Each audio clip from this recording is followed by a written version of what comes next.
The Johnson Wax Program with Fibber, McGee, and Molly.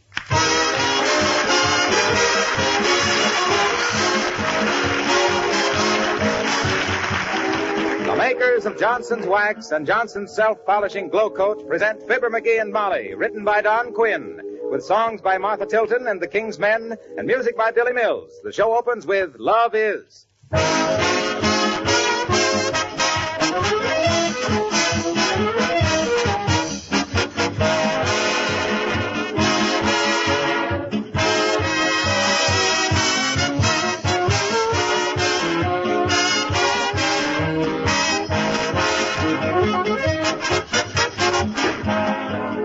One thing you can be sure of during these next few days, friends and neighbors will be dropping in unexpectedly for visits to talk over holiday plans and parties.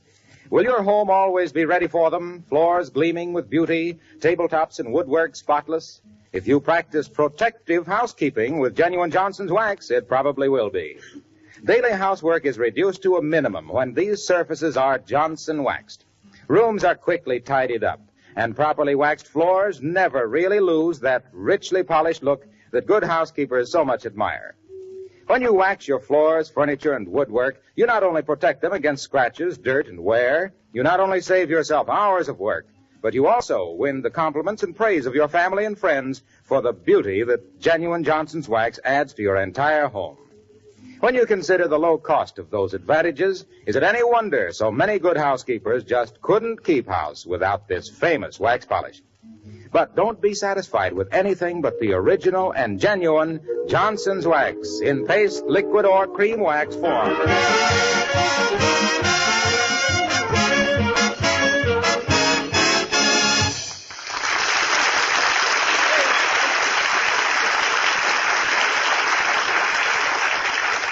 This is the time of year when a man who can't suppress his curiosity should be handcuffed and blindfolded. For instance, a package came for the McGees today, which is almost certainly a Christmas present. And we invite you to an interesting discussion between Fibber, McGee, and Molly.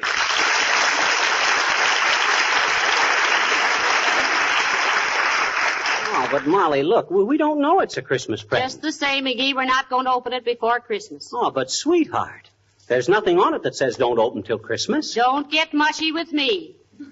I still say we don't open it till Christmas morning now. Okay. I just wondered if it could have been them silver fox furs, that's all. I just wondered. What silver fox furs? Oh, never mind. We'll know Christmas morning. Well, I guess I'll run out to the cigar store. McGee! Huh? What silver fox furs? Who's sending me some furs? How should I know?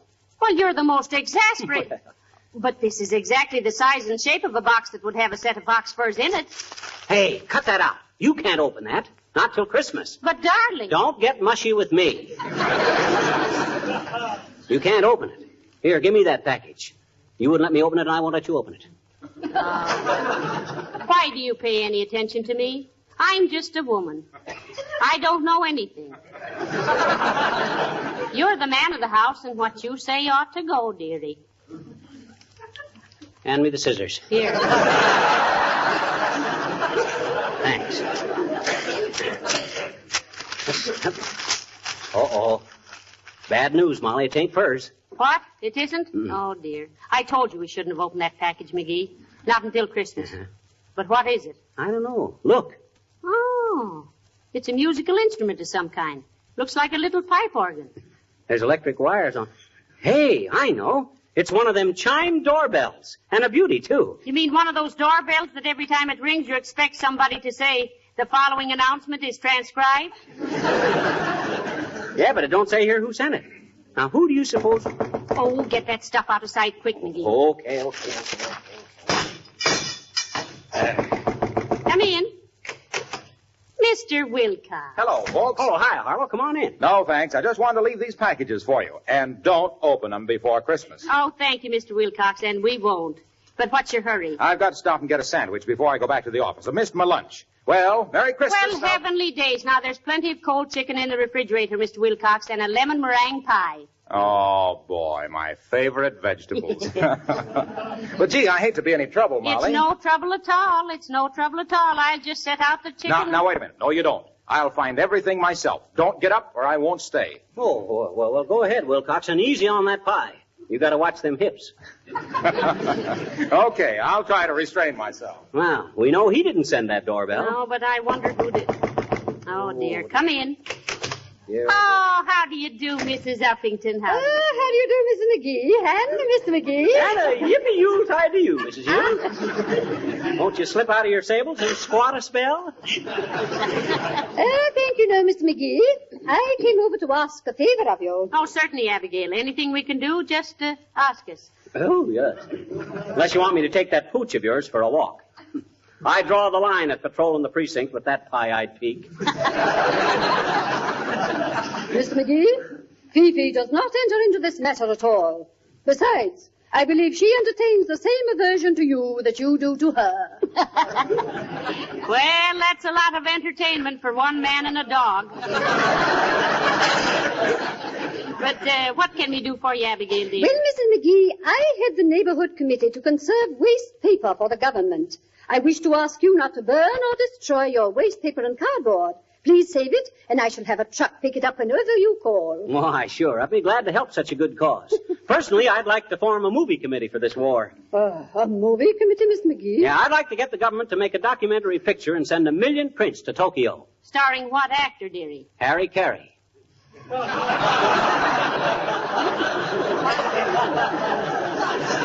By the way, Uppy, did you by any chance send us an electric chime doorbell for Christmas? No, I did not, Mr. McGee.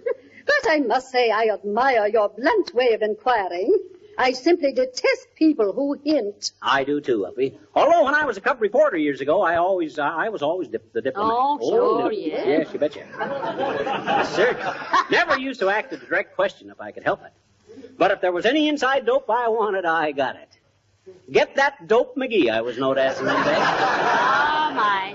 Get that dope McGee, the dashing, daring darling of the dailies and the ding-dong dipsy-doodle daddy of the dirt dishers, diligently deviling dignified diplomats for delicate details, discreetly dictating data difficult to decipher, and deliberately denouncing dangerous demagogues dripping with dubious dialogue designed to develop defeatism, doing my duty with a dearth of dilly-dallying despite the dirty digs of the desperate dogs who determined to dampen my do-or-die disposition and deteriorate a diggity dynamo into a drippy droop, a dandy detective at dodging death and danger, but doesn't this description sound like a total stranger?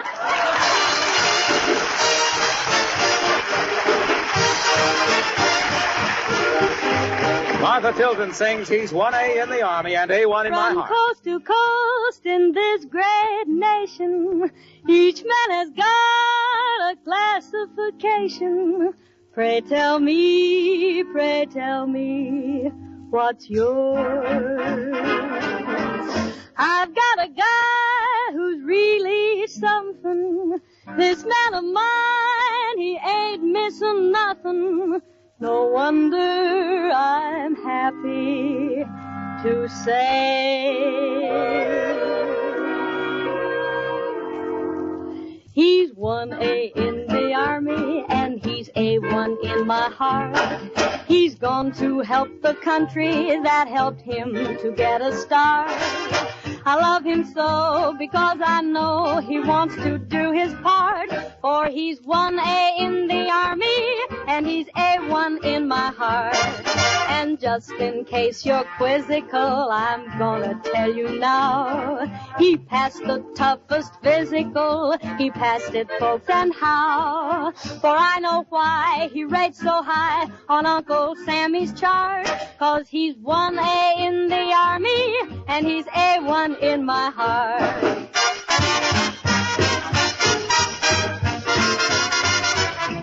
They're 1A in the Army and they're A1 in our hearts. They've gone to help the country that helped them to get their start. We love them so because we know they want to do their part. 'Cause they're 1A in the Army and they're A1 in our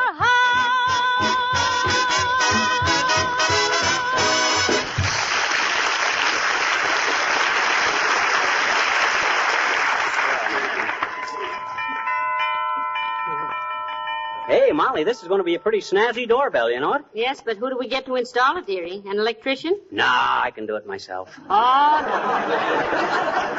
no. No, please, let's not go into that again. What do you mean? I fixed the thermostat on the furnace last week, didn't I? It works at the touch of a finger now. Sure it does, sure. At the touch of a finger, you get a shock that melts your bobby pin. I'll get you some rubber gloves. Anyway, I don't see... Oh, dear. Come in. Oh, hi, sis. Hi, mister. What you doing? Huh? What? I guess not.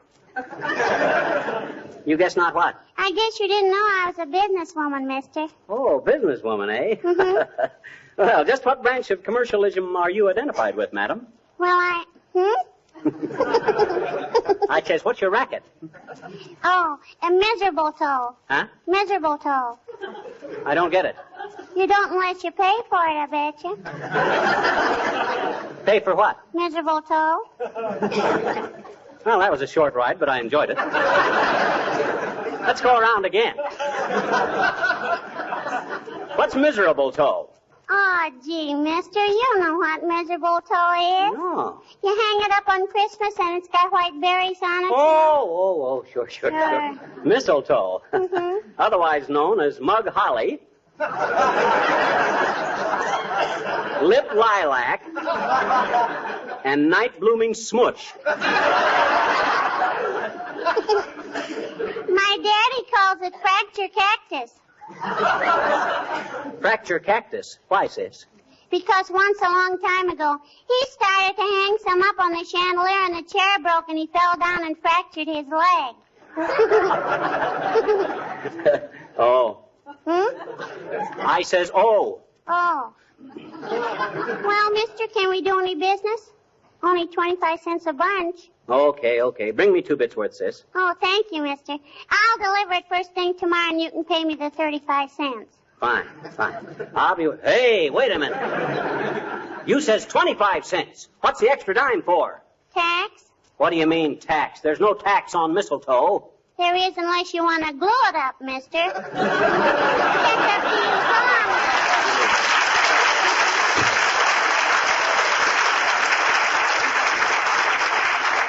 Smart little tyke. I'll bet she winds up selling Santa Claus a snood for his beard. Hey, Molly, do you suppose this doorbell runs on batteries or the regular house current or how? Well, why don't you experiment, little dearie?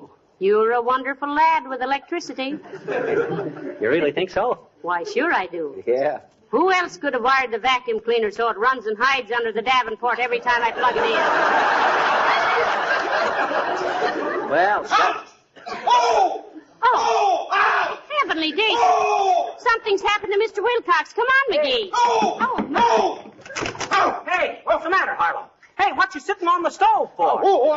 I've just glow-coated your linoleum. Meow. Huh? And I'm waiting for it to dry. Ooh. I've only got 15 seconds to go. Ooh, yeah. But you're sitting right on the pilot light, Mr. Wilcox. I know, but I don't want to jump down till the floor is dry. It takes 17 to 20 minutes. 20 minutes. Time's up. Well, turn around quick. I'll throw some water on you. That's it. Yeah. Oh, boy. That's better.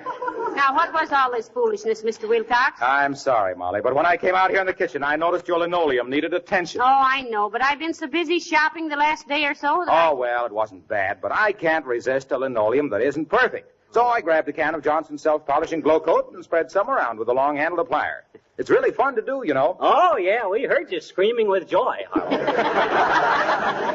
Well, you see, the minute I had the floor all nicely glow-coated, and with no rubbing or buffing either, I hopped on the stove to let it dry, never realizing I was sitting on the pilot light. Well, thank you for polishing my floor, Mr. Wilcox. And I'm sorry you had to roast your rompers doing it.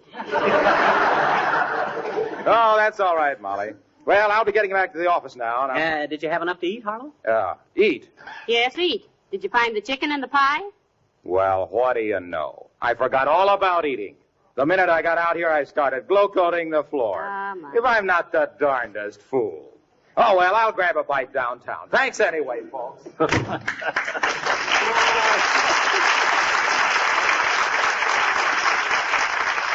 forgot to eat. I always said it, Molly, but I never really believed it. What? He'd rather talk about Glowcoat than eat. Well, I still hate to think about the... Oh, dear. I'd like to get paid by the door knock, McGee. At a nickel a knuckle, I'd be rich in a week. Come in. Oh, hi, Latrivia. Good day, Mr. Mayor. How do you do, Mrs. McGee? Hello, McGee. I just dropped in. Excuse me just a minute, Latriv. Look, did you send us an electric chime doorbell for Christmas? I did not. I didn't send you anything for Christmas. You mean yet? McGee. Except for my immediate family and employees, McGee, I'm putting my Christmas budget into defense bonds and stamps. Good for you, Mr. Mayor. We've got to back up our buck privates with our private bucks. Which is an old saying I just made up. Exactly. And now, McGee, you've been hounding me for a job with the city. Oh, I wouldn't say hounding you, Latrivia. Oh, I'll admit I've been kind of scratching around, wagging my tail, but... Well, have you got something lined up for him, Mr. Mayor? I think so. Are we alone? Nobody here but us chickens, Latriv.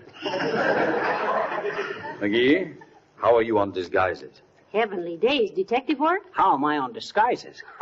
Funny you should ask that, Latrivia. Why, when I was a cinderdick for the old TSR Railroad... What railroad was the TSR? The Topeka, Sauganash, and Rochester. Better known to the passengers as the two streaks of rust. When I was a detective on the TSR, Latrivia, I was known as the man with 1,000 faces. You had your choice of 1,000 faces and went back to your own?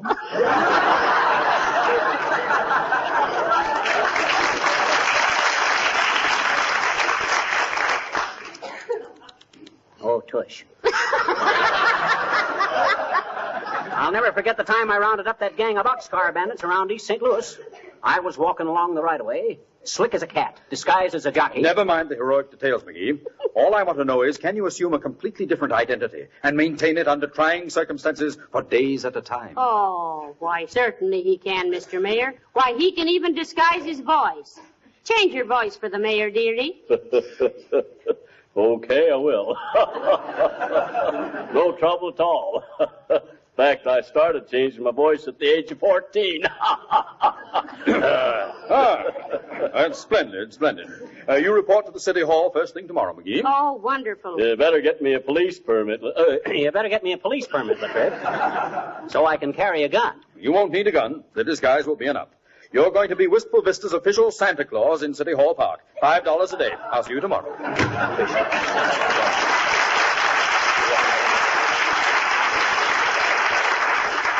Well, man of 1,000 faces, it looks like you're holding the bag again. Why, that double-crossing political parasite. Who does he think I am? Santa Claus. I won't do it. I won't do it. He can't badger me into a beard and a bustle. No, sir. Well, here we go again. I got to hurry up and put this doorbell up, Yes, Molly. an ounce of prevention is worth 10 pounds on the door. Yeah. Come in. Merry Christmas, Mrs. McGee. Hello, little chum. My.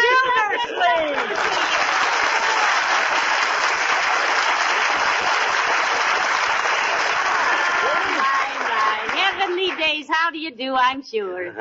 Well, come on in, Gildy old sock. I'm glad to see you. Look at him, Molly. Ain't he a sight? What's that, McGee? I mean, ain't he a sight for sore eyes? Oh. By George, it's nice to see you folks again. You're looking as lovely as usual, Mrs. McGee. Oh, now, Mr. Gildersleeve, stop your blind. Yeah, you see, Gildy, you got her so fussed she can't even pronounce baloney. Here, Mr. Gildersleeve, take his hat and coat, McGee. Okay. I'll make a pot of tea. Yes, take my hat and coat, McGee.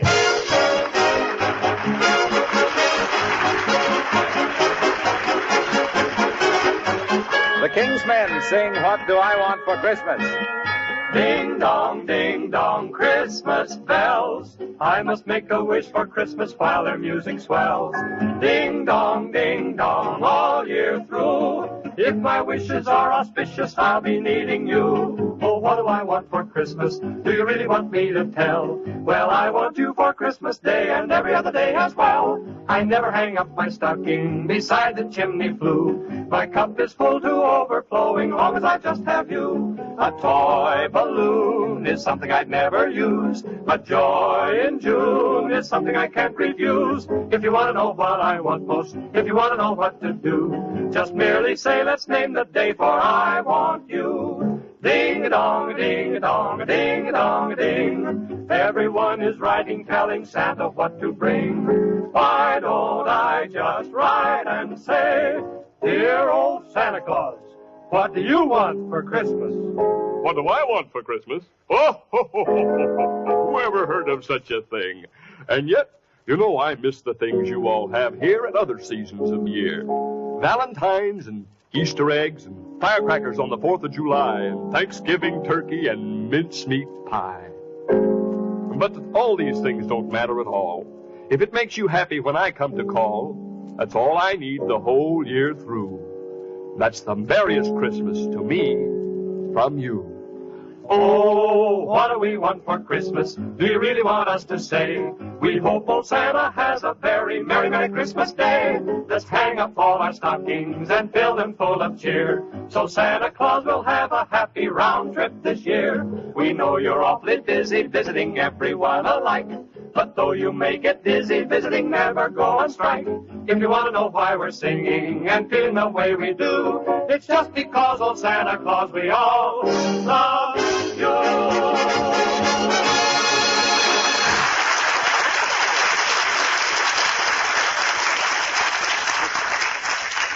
Yes. Yes, sir, Gildersleeve, you don't look a day older than when you left Wistful Vista. Oh, well. Not that you were any chicken then, but... Yes. Will you have another cup of tea, Mr. Gildersleeve?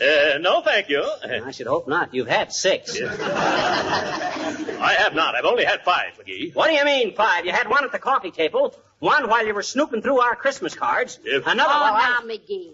Stop it. He's welcome to all the tea he can drink. Thank you, Mrs. McGee. My goodness. I never thought my little chum would ever begrudge Throckmorton P. Gildersleeve a miserable little cup of tea. What do you mean a miserable tea? My wife makes the best tea in this... I didn't say the tea was miserable. You did, too. You said... McGee, he didn't mean that. He meant he was surprised you wouldn't want him to have all the tea he wants. Yes. Why, sure. He's welcome to all he wants. Big ninny. But tea's pretty stimulating, Throcky, old man. And to a guy your age with your blood pressure, it might make you just a trifle... What? What are you talking about, my age? Why, I'm still on the sunny side of 40. Maybe, but you got no more use for suntan oil, boy. I wish you boys would stop this. It's so nice to have an old neighbor drop in on us. You hear that, Gildy? Old neighbor. Even Molly thinks... Never mind what I think. I never saw him looking better. Going to be in town long, Mr. Gildersleeve? No, I've got to go to New York tomorrow, Mrs. McGee. Oh, hey, while you're in New York, Gildy, why don't you go see the picture we made together? You know, you and me and Molly and Edgar Bergen and Charlie McCarthy. Oh, yes. Look Who's Laughing. Where's it playing? Well, it has its New York premiere tomorrow at the Palace Theater, and Keith Albee in Brooklyn. Oh. Yeah. So you better see it in Brooklyn, Gildy. You're one of them bums. You? Is that so? Speaking of bums, McGee, that was a bum joke of yours sending me that old lawnmower the other day. Why, it was yours, Mr. Gildersleeve. Didn't you want it back? Well, I thought it was a big, expensive Christmas present. So before I opened it, I went out and bought McGee a very costly easy chair with a built-in radio and everything. Gildy, I'm sorry. That lawnmower thing was just a gag. I sent you a real present yesterday. What? You did, McGee? Why, sure. I thought to myself, if Gildersleeve ain't worth $47.50 of my money... Oh, I'm sorry. I didn't mean to let the price slip out. $47.50 is none too much for Mr. Gildersleeve, McGee. Not that the price of a gift makes any difference. Of course it doesn't. But I might have known that my little chum wouldn't do a thing like that. $47.50, eh? Come in. Is this the resident? Who lives here? I do, Bud. Fibber McGee. Oh, thanks. Here's a telegram. A telegram. It's a wire. Well, I'll sign for it, boy. There. Give the lad a quarter, dearie. Sorry, Bud. I got nothing smaller than 35 cents. You got a quarter, Gildy? No, I haven't, little chum. Sorry, Sonny. Oh, that's all right, folks. I didn't expect. I've been here before.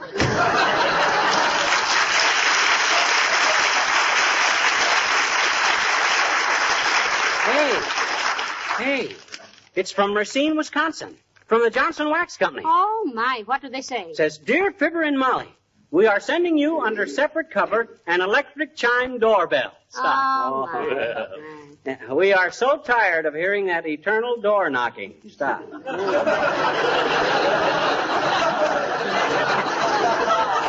So is everybody else. Stop.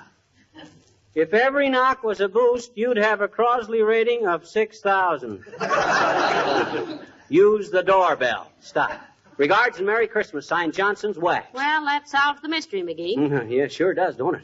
For a while there, I wondered, hey, where are you going, guilty old man? Aren't you going to stay for dinner? Oh, please do, Mr. Thank you. I'm sorry, folks, but I've got to get back to Summerfield and then on to New York. Hey, that's a wrong hat, McGee. I was wearing a fedora, not a beret. Oh, excuse me. That's the one I wear to fix the furnace in. If... Here you are, Gildy. Thank you. Well, I certainly enjoyed this visit. Oh, thank you, Mr. Gildersleeve, and I'm so sorry you can't stay for dinner. Well, he couldn't eat any anyway, Molly. He's so full of tea, his eyes are beginning to slant. Yes.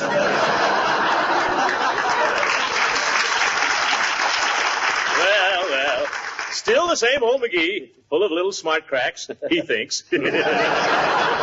Well, I hope you enjoy your Christmas present, folks. I'm sure we will, Mr. Gildersleeve, and thank you very much. Yeah, and I hope you like the one I sent you, Gildy. I'm sorry I was so crude as to let the price slip out. Yes, $47.50. Well, certainly nothing to be ashamed of. Wow. Well, goodbye, folks, and Merry Christmas. Goodbye, Mr. Gildersleeve, and the same to you. So long, Shocky.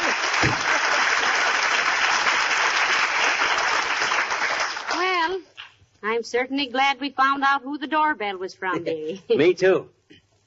Hey, Molly. Yeah? What could I get Gildersleeve that would look like it cost around $47.50?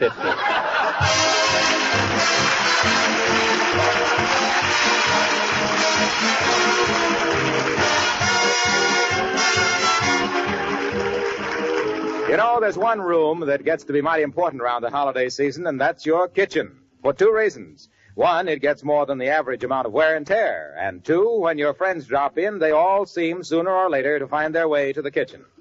Now, what's the number one thing to do to be ready for them? Right. Give your floor a protective beauty treatment. Make it sparkle and glisten with Johnson's Self-Polishing Glow Coat. The floor polish that gives floors such a lasting luster, that makes linoleum wear indefinitely, keeps its colors as fresh and bright as new. Glow Coat is different from ordinary polishes. Its film is flexible, not brittle. It does not chip or wear down unevenly. It guards linoleum surfaces against wear and dirt. Makes house cleaning so easy because it needs no rubbing or buffing. Glow Coat is quick drying. You simply apply and let dry 20 minutes. And Glow Coat is economical because a little goes a long way. Now, if you're not already using Glow Coat, just try it once. Look for the familiar red and yellow can, and be sure it reads Johnson's Self-Polishing Glow Coat.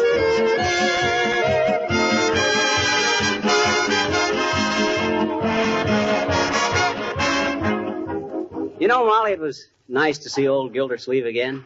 Well, nobody'd think so the way you two argued there. Oh, we were just kidding. I wouldn't really fight with him. I should hope not. He's a much bigger man than you are. That's why it's so easy to get under his skin. He's got so much of it. Good night, and a Merry Christmas. Yes, and a Happy New Year, too. Good night, all.